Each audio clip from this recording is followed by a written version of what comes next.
Hello, this is Harrison, and this is a quick one.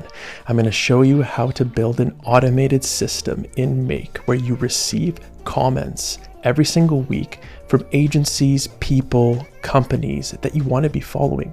So you don't have to sift through everything.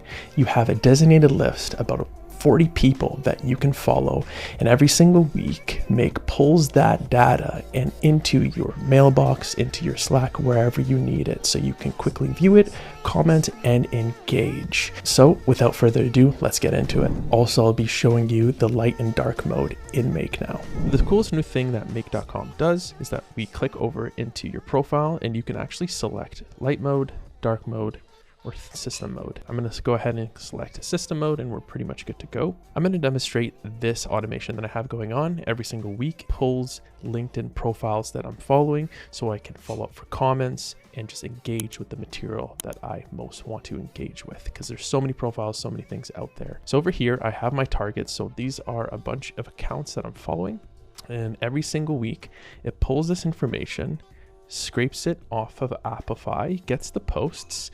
I have this formula here that scores the posts most likely able to react or engage from the person who posted, and then it drafts a little comment, and I'm going to go ahead and use Claude Sonnet 5 for demonstration. It builds an HTML and sends that off to me. So let's go ahead and demonstrate this here. So now it's generating all of the drafts, as you can see here. Some things I could post, and after it's done, it's going to aggregate that data and send that right to me. Let's click over into my emails, and there we have it.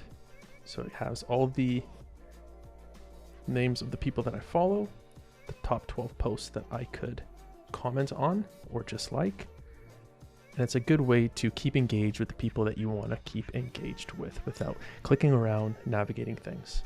Thank you so much for watching. I hope you enjoyed this video, and until next time.